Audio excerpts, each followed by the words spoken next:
Amazing viewers, I love connecting with all of you from around the world. Stay with me until the end, because this story is packed with surprises that will leave you inspired and thinking differently.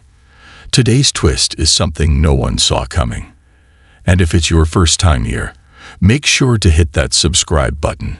Show some love by liking the video, and don't forget to share it with your friends. It was an ordinary morning in a city that prided itself on progress, but for Darius Carter, this would become the day his life took an unexpected turn.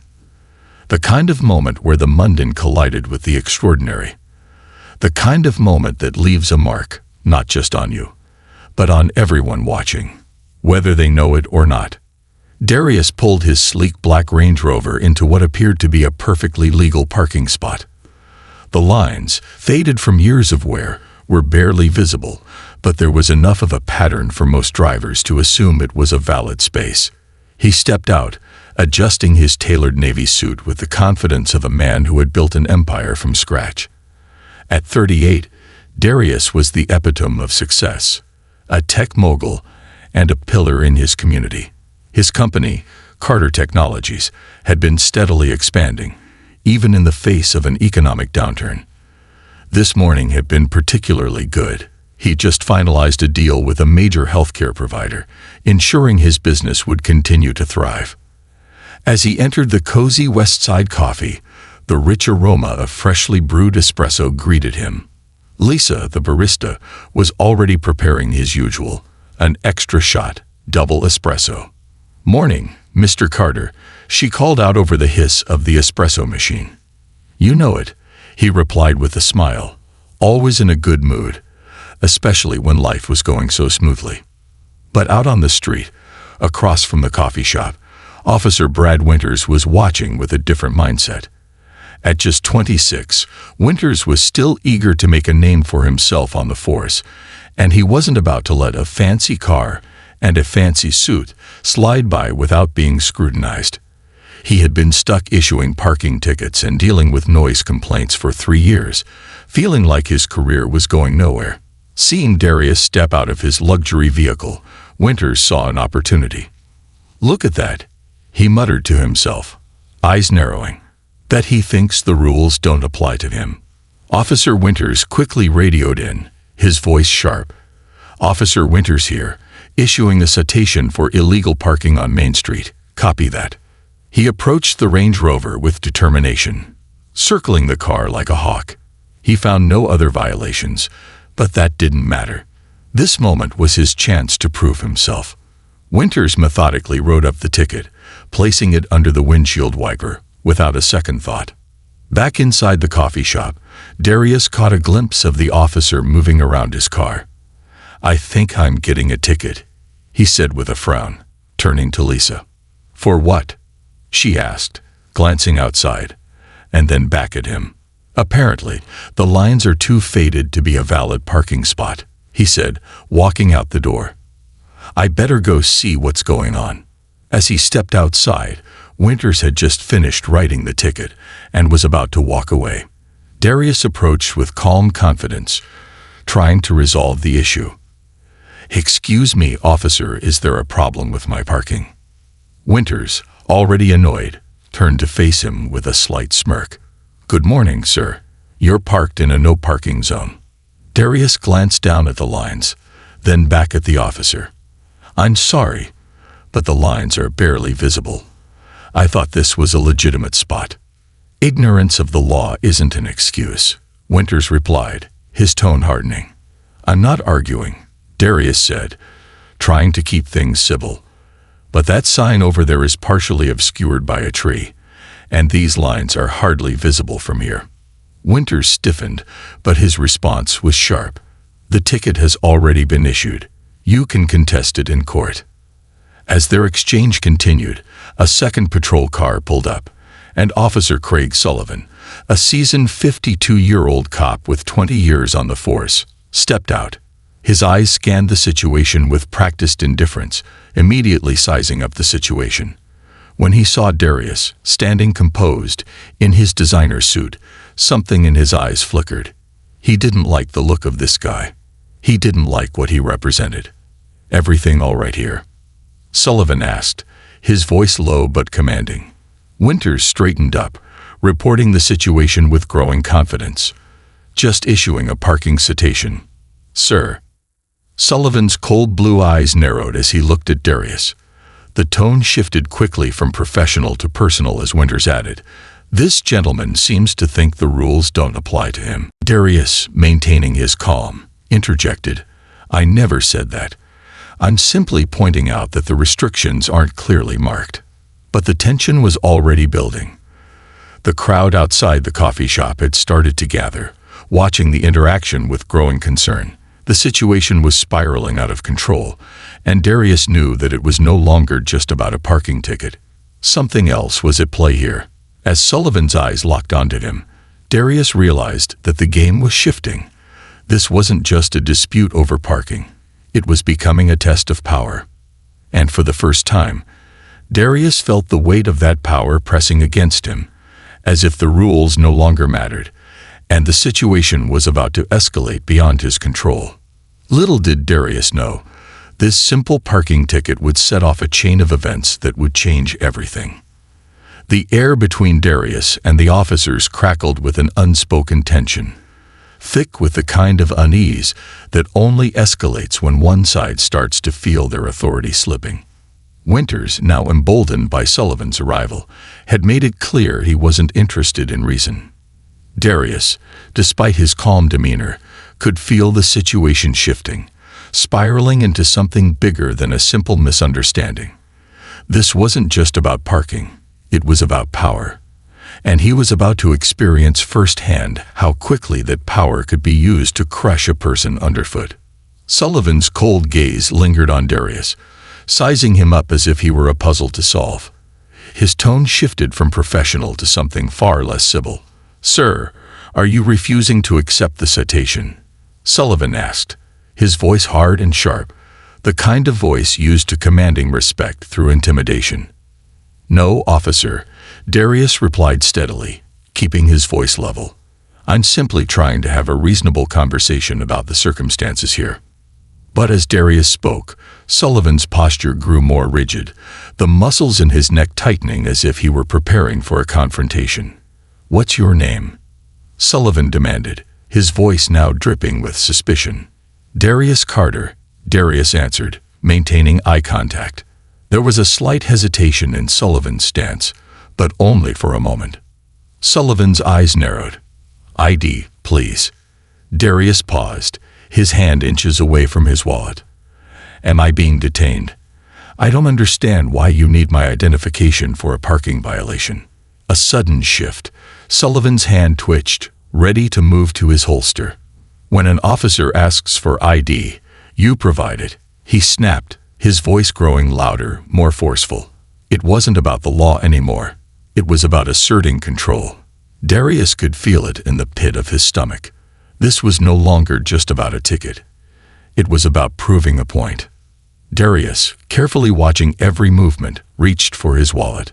His fingers brushed against the leather, and just as he was about to hand over his driver's license, Winters, with an almost imperceptible shift, moved his hand to rest on his holster. The unspoken threat was clear, but Darius kept his composure. Slowly, deliberately, he handed his license to Sullivan. Sullivan took the license with a quiet, deliberate slowness, as if inspecting every detail. He studied it far longer than necessary, drawing out the tension. "You're not from around here, are you, Mr. Carter?" Sullivan's voice carried a slight edge, his eyes scanning the name on the card like he was searching for a reason to escalate. "I've lived in this city for 12 years, Darius said. "My business is just 3 blocks from here." "What kind of business?" Sullivan pressed, the suspicion growing deeper in his voice. "Technology consulting," Darius replied, trying to keep the conversation as neutral as possible. Sullivan's expression remained unreadable, but his eyes betrayed something darker, a recognition of Darius's success that unsettled him. The power dynamic between them had shifted in Sullivan's mind. The luxury vehicle, the tailored suit, the composed manner, everything about Darius screamed wealth and influence, things that some men on the force couldn't abide. But just as the situation seemed ready to reach a breaking point, another patrol car arrived. Officer Craig Sullivan's partner, a veteran with 2 decades on the job, stepped out. Sergeant Miller's presence was enough to silence the rising tension for a moment. But as the veteran officer assessed the situation, he immediately saw the unease in the air. "What's going on here?" Miller asked, his voice gruff but measured. "Possible stolen vehicle. Registration issues," Sullivan said, his eyes never leaving Darius, though his voice now carried a slight edge of uncertainty. The crowd was growing, their murmurs filling the air, some already recording the scene on their phones. "Is this really necessary?" Darius asked, his patience wearing thin. "It's a parking ticket." His voice was calm, but the indignation was palpable. Sullivan, eager to maintain control, ignored Darius and turned to Miller. "We're just doing our due diligence." With a curt nod, Miller didn't press the matter further. "Check the plates," he said, motioning toward Winters. "Make sure everything matches." Winters, eager to get back to work, rushed to the cruiser, his fingers flying over the keyboard. A few moments passed before he returned, his face tense, as though he'd uncovered something vital. "The vehicle is registered to Carter Technologies," Winters said, his voice lowered, as if he were expecting to discover some sort of deep, dark secret, the kind that would justify the scene that was unfolding before them. "What?" "There's an issue," Winters added, the words hanging in the air like an accusation. "What issue?" Darius asked, the confusion thickening in his voice. "I renewed it last month. I have the confirmation email." Sullivan's expression shifted, a cold smile forming. "System shows it's pending. Technically, you shouldn't be driving this vehicle." "That's impossible," Darius countered, his frustration rising. "I have the receipt right here. I've been driving this car for a month." The situation was now escalating beyond anything Darius had expected. The conversation had shifted from a simple ticket dispute to an interrogation, as if his very identity was being questioned. Winter's smug expression only added to the growing sense of injustice that Darius was feeling. "What's going on here?" A voice called out from the growing crowd. Someone had already recorded the entire exchange and sent it to a friend. The tide of public opinion was shifting, and the officers knew it. Then, without warning, Sullivan moved, grabbing Darius's wrist and yanking him toward the police cruiser. "Stop resisting," he snapped. Darius, taken aback, looked up at the officers surrounding him. He was compliant, but they were treating him like a criminal. He could hear the murmurs in the crowd. People were starting to question the motives behind this absurd escalation. "I'm not resisting," Darius said firmly, though the words barely cut through the growing chaos. And just like that, the moment the world was watching had shifted again. From a simple parking ticket to a full-blown spectacle, Darius Carter wasn't just a tech mogul anymore. He was a symbol of something much larger. Something that no one, not even the officers, could yet comprehend. The stakes had changed, and Darius was about to show them exactly what it meant to underestimate him. The holding cell was cold, the fluorescent lights buzzing overhead as Darius Carter sat in silence, the weight of the situation pressing heavily on his shoulders. The handcuffs had left painful marks on his wrists, a reminder of how quickly the ordinary could turn into something extraordinary. The officers had tossed him into this cell like a common criminal, all because of a simple parking violation that had escalated into something much darker. But Darius wasn't just sitting there feeling sorry for himself. No, he was already plotting his next move. His mind raced with thoughts of what had happened, the way the officers had treated him, the subtle but unmistakable signs of power and intimidation that were meant to break him. They thought he would fold under the pressure, that he would cower and accept their narrative. But they didn't know him. They didn't know the man who had built Carter Technologies from the ground up, who had fought his way through the obstacles of life with nothing but his intelligence, ambition, and grit. They didn't know what it meant to mess with Darius Carter. As he sat there, his mind wandered to the one thing that kept him grounded. His best friend, Malcolm Hayes, the man who had been there for him through thick and thin, the one person Darius knew would stand by him no matter what. And in this moment, that friendship would be his lifeline. The door to the cell clanged open, and Darius stood up, straightening his suit, even though it was wrinkled from hours of confinement. Officer Winters stood outside the bars, his face flushed with anger. "You think you've got all the answers, don't you?" Winters sneered. "Your little phone call won't save you now." Darius said nothing, his eyes narrowing as he watched the officer, who clearly had no idea what was coming next. He wasn't worried. He didn't need to defend himself. Malcolm Hayes, the chief of police, was already on his way. And then it happened. The moment that would turn the entire situation on its head. Darius picked up the phone with a calm resolve, dialing the number he knew by heart. 2 rings. And then, the voice on the other end. Chief Hayes speaking. "Malcolm, it's Darius," Darius said, his voice steady but filled with the weight of the moment. The silence that followed spoke volumes. "Darius, why are you calling my office line?" Malcolm's voice had dropped an octave, filled with controlled anger. "What's going on?" Darius didn't waste time explaining. "I'm at the precinct. Apparently, parking violations are arrestable offenses now." There was a long pause on the other end of the line, followed by a low, controlled growl. "Don't say another word, Darius.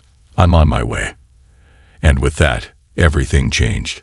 Darius had spent years building something real, something that mattered.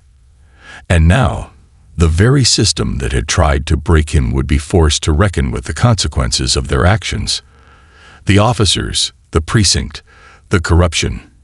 It was all about to come crashing down. They had messed with the wrong man. As Officer Winters glared at him through the bars, his smug smile slowly faded. "Who did you call, Carter?" He spat. "An interested party," Darius replied coolly. "My best friend, the chief of police." The realization hit like a thunderclap. The pieces fell into place. The officers had no idea who they were dealing with. They were pawns in a much larger game, one that had been set into motion the moment they decided to target Darius Carter. Darius Carter wasn't just a businessman, and he wasn't just a victim of injustice. He was a man who understood that no one is truly powerless. No matter how high or mighty those in authority think they are, everyone is accountable. Everyone can be held to a standard. And when you stand up, when you refuse to be broken, the system has no choice but to bend. As the sound of footsteps grew louder, signaling Chief Hayes' arrival, Darius stood taller, feeling the weight of his decision to fight for justice. The game had changed, and now it was time for the true reckoning. The officers had tried to break him. They thought they could intimidate him into silence, but they didn't know that real power isn't about what you wear or what you drive. It's about who stands with you when the world is against you. It's about integrity, courage, and the willingness to challenge the status quo. And when you refuse to back down, you become a force that no one can ignore. So, as the chief of police stormed through the door, the story wasn't over. It had only just begun. Darius Carter wasn't just fighting for himself anymore. He was fighting for everyone who had ever been underestimated, who had ever been silenced, or made to feel small. His call had set the stage for a battle that no one could have predicted. And in that moment, he knew something that no one else could yet see. The real power wasn't in the badge, the car, or the suit.